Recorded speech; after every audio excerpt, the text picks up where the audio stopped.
I want to tell you that under the doctrine of separation of powers, checks and balances, it is the sole responsibility of opposition to keep checks and balances on the government. That which the government is not doing right, it is the work of the opposition to provide and offer solution, to talk about it so that it is in the public domain.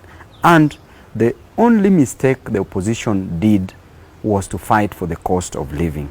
And we know the cost of living is that amount of money that an average Kenyan just needs to buy basic needs, to pay for rent, to buy food, to buy clothing, to afford education, and to afford health care.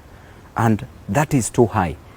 So as opposition, if dialogue fails, and the way it has failed, then the most appropriate avenue to follow always is the streets, which is enshrined in the Constitution of Kenya.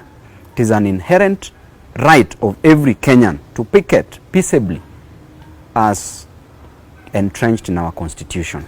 Yes. And let's talk about the street protest. They were very violent. How do you describe it? I can't say that the protests were violent. Why?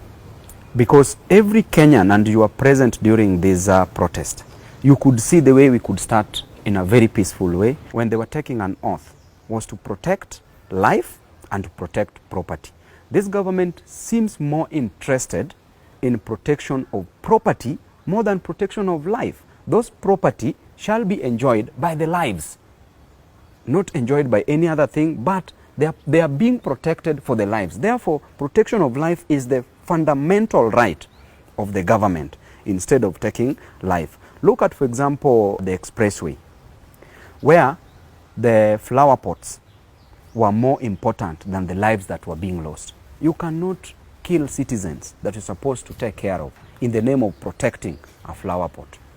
You cannot say that the Chinese government came to find out why the expressway, the flower pots were destroyed, while you as the president, you are not going even for one funeral of the Kenyan citizens that were killed by the police officers that are serving under you, that were taking orders from your government. Even this was very unfortunate because these are the dark days that we are back in. I went to Mombasa for a meeting, a parliamentary meeting, together with Nairobi members of parliament. Coming back at around 9 p.m., I was approached by 8 guys, the DCI officers from the DCI headquarters. What were they saying? That I'm being required to go and record a statement. I asked them over what? They told me I will know mbele. Then, with the 8 people I could not manage, I was just alone. Decided to get into one of their vehicles, a Subaru, which was driven from the airport to town, from town to TRM. That is where they changed the number plate. When we reached there, they were changing the number plate there. So they handcuffed me from the airport. After that, put me in the Subaru, and then they drove towards Thika Road. And then after that, at some particular point, they went towards Kamiti. They were going around. So we reached Mwea in Kirinyaga at around 2 a.m. And I didn't know where I was because clearly it was in the dark until I was informed that I was at Mwea the previous day when I was in the police cell. I didn't know where I was. So having been bungled in the car, driven to Mwea in a police cell, in handcuffs, actually along the way from TRM, they blindfolded me. When I saw that, when I asked them, why are we going towards Kamiti? So they blindfolded me because for sure I knew that these people probably wanted to kill me. So I told them there is no need of going far. Why don't you just finish me now? There is no need of going far because you have everything you want to finish me. So there is no need of driving me around. Just finish me now. After that particular moment, they decided to blindfold me. Drove me all the way to where we were going. And the following day, that's when I knew that I was at Mwea, when I asked one of the police officers at the station who came in the morning in my police cell. Incommunicado, they didn't want me to communicate with my family, with my advocates. They didn't even bring me food. And it was very, very shameful because why do you need to punish me just for fighting for Kenyans? Is it only me? Will you punish all the Kenyans who are fighting for other Kenyans? Will you punish all the leaders who are fighting for all other Kenyans? So Leto, for 3 good days, I went without food. I went without water. I was only praying, and I was asking myself, what am I doing in a police cell? From a presidential campaign to a police cell. What was I doing there alone? And I could not communicate to anybody, just sleeping on the floor. And the floor was also very cold, and the previous day I was not feeling well. So it was clear that we are back in the dark days. What was ringing in my mind is that Kenya has had presidents. They've come and they've gone. We had Kenyatta, he came and he went. We had Moi, he came and he went. We had Kibaki, he came and he went. All those 3 presidents died. We had Uhuru, came and went. And we have Ruto, he will come and he will go. So I don't see the need of him being reminded to lower the cost of living is a problem that somebody should be punished. That energy that they are using, all that energy they are using, and the resources, the public money they are using to arrest us, the fuel they are wasting, the movements they are making, all that resources, why can't they divert all that resources to Lamu, where people are being killed? To other areas where there are cattle rustlers, why can't they divert all those energies there? Government should let opposition do its work. We were not going after anybody. We are just fighting for the cost of living to be lowered, of which if they just lowered the cost of living, there would be no protest, and they were using too much force on us. Why would you arrest a member of parliament at night, take him to an unknown destination, while you can summon this member of parliament because you know he's not a flight risk? I would not leave the country. I have a constitutional mandate to perform, a constitutional role to perform on my people, the people of Embakasi East constituency. Why wouldn't they just call me, summon me, if they needed anything from me to put to make things clear, to clarify on any other matter? So the idea of arresting leaders will not help, because leaders have been arrested before, but people fought. Along the way, some people die, but those who are alive will still fight. Along the way, some people cow, but those who are remaining will still fight. So it doesn't matter the strategies they use, the intimidation tactics they use, it doesn't matter. I remember in 2007, Ruto himself was in the same situation we are in now. He was in opposition. He was fighting for the rights of the downtrodden. He was demonstrating because it is something that he believed that was a right for the Kenyan citizens. What is he doing now? He's using the same tactics that the former governments were using that failed. So he's literally planning to fail. Nothing has been addressed. Actually, 1 year in office, what we can celebrate is the many travels that this government has made abroad, but nothing else. The other day I was seeing you were airing Ruto's government in 1 year. 1 year in office. But I'm so saddened because look at the health sector. The health sector itself is sick. Health is sick. Why is health sick? Increment of payment of NHIF is burdening the common mwananchi. Why would you increase NHIF on them? Why would you divide NHIF into 3?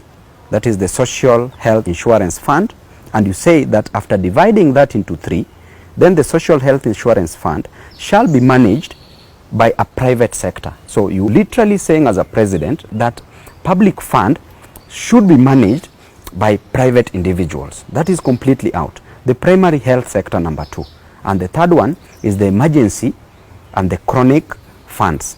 With these 3, you are literally increasing the administrative cost. When you increase the administrative cost, what are you doing to the government? You are overburdening the common mwananchi, because that is a recurrent expenditure, cannot lead to growth of an economy.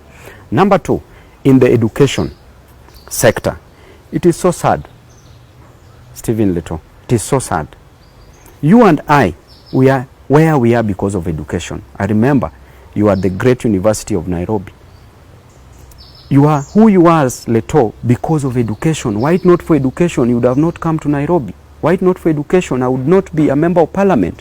Why not for education, even Ruto himself, who was a beneficiary of boom, would not be where he is today. Rigathi would not be where he is today.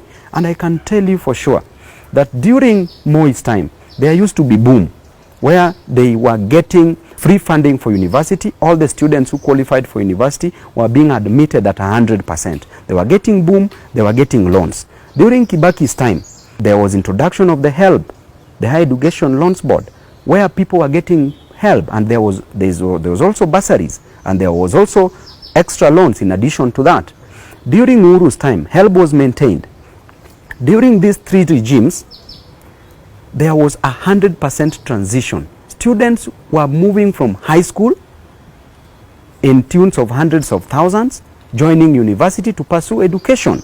During Ruto's time is the only time where students are not joining university.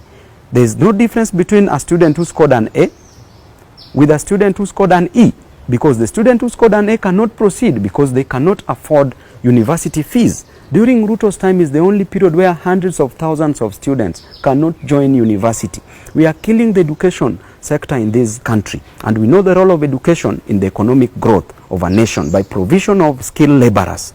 And in any place you go to in agriculture, there are skilled laborers. In health, there are skilled laborers. In the industries, there are skilled laborers. In every other place, there are skilled laborers. You are expecting, Leto, where you come from in Narok, where I come from in Kisumu, Nyalenda, you expect a parent who is selling vegetables, the mama mboga, the boda rider, the person who wakes up in the morning to go from Jengo. You expect that person, Leto, to part with 300,000 per year to pay for a social science course, the minimum cost.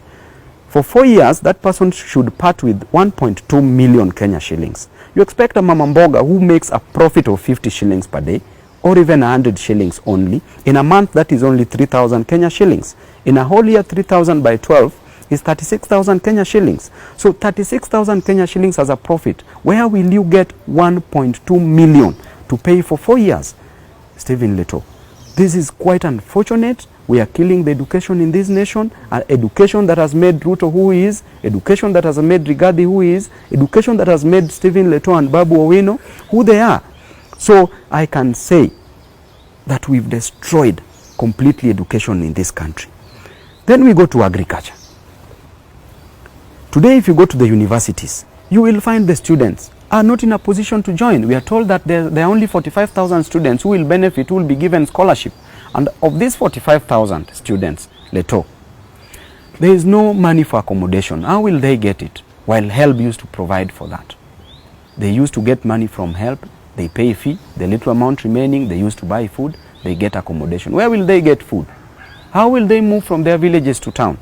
So literally, we've just said that we don't want an educated nation. In agriculture, we are being told that fertilizer is being subsidized.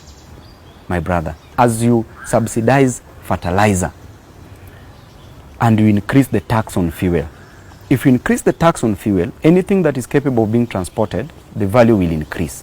So therefore, even the cost of transporting fertilizer from one destination to the other, the value increases. And if the value increases, that farmer will ensure that that cost, the farmer will get it back from the farm produce. So which means that there's nothing, you are doing a zero work. So by the end of the day, you will increase the fuel cost, you increase the cost of transport, and you lie to Kenyans that you're subsidizing the cost of fertilizer. But by the end of the day, the farm produce, that flour, that maize cost will still be high. So you are not solving the cost of living. So by the end of the day, I'm a disappointed man on Ruto, a person who is educated, who is a doctor, who has advanced his education, who does not value the importance of education, having known that it is education that has brought him where he is. A person who was a minister for agriculture, having known the worth and the importance of agriculture, who walks in a farm to take photos with maize that is not ripe for harvest and telling us that this is the direction. Yes, farming is the direction, but why destroy that farming if we know that the cost of those food that is being produced will not go down?